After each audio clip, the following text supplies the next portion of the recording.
ইন্টারনেটের টুটি চেপে ধরা হয়, ভেঙে দেয়া হয় যোগাযোগ ব্যবস্থা। একটি দল মোতায়েন করা হয় যাদের দায়িত্ব মরদেহ মাটি চাপা দেয়া, আর একটি দলের দায়িত্ব পানি দিয়ে রক্তের দাগ পরিষ্কার করা।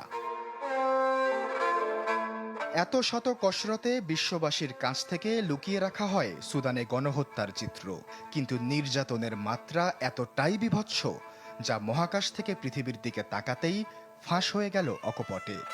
ফিনলে ইংলিশ ব্রেকফাস্টটি, যার কড়া স্বাদ আর সতেজ সুবাস দেয় চুমুকেই চমৎকার একটা দিন। এভাবেই স্যাটেলাইট ছবিতে ধরা পড়ে সুদানের রক্তের ঢল ও পোড়ামাটির চিত্র।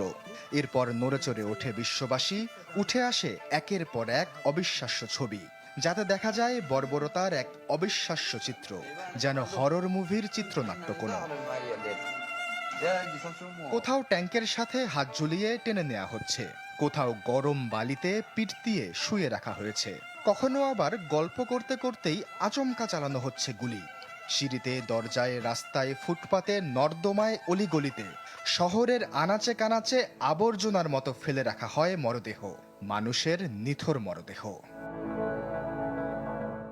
গেল সপ্তাহে সুদানের পশ্চিম দারফুরের শহর এলফাসের দখলে নেয় দেশটির আধা সামরিক বাহিনী আরএসএফ বা র্যাপিড সাপোর্ট ফোর্স। প্রায় ১.৫ বছর অবরুদ্ধ থাকার পর শহরটি পতনের পরপরই যেন বর্বর হত্যাকাণ্ডে মেতে ওঠেন সেনারা। শুরু হয় নির্বিচার হত্যাকাণ্ড, গণহত্যা ও ধর্ষণ। জাতিসংঘের তথ্য অনুযায়ী শহরটি দখলের প্রথম সপ্তাহেই আরএসএফ সদস্যরা বাড়ি বাড়ি গিয়ে বেসামরিক মানুষদের হত্যা করে। বিশ্ব স্বাস্থ্য সংস্থার তথ্য অনুযায়ী প্রথম ৩ দিনেই ১৫০০ জনকে হত্যা করা হয়। তবে এতেও কি শেষ হয়েছে দুর্দশা?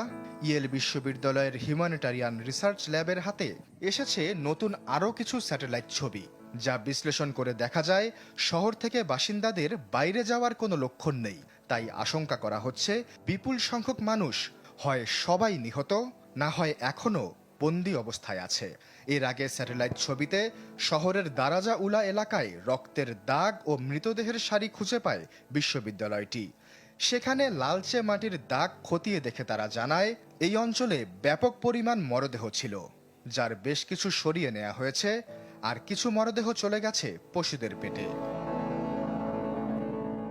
আরএসএফ বা র্যাপিড সাপোর্ট ফোর্স দারফুর ভিত্তিক একটি আধা সামরিক বাহিনী, যারা গেল ৩ বছর থেকে সুদানের সেনাবাহিনীর সাথে গৃহযুদ্ধে লিপ্ত। এ সংঘাতে এখন পর্যন্ত ১.৫ লাখের বেশি মানুষের প্রাণহানি ঘটেছে, বাস্তুচ্যুত হয়েছে ২.৫ কোটির বেশি মানুষ। আশ্বাস চৌধুরী, চ্যানেল 24।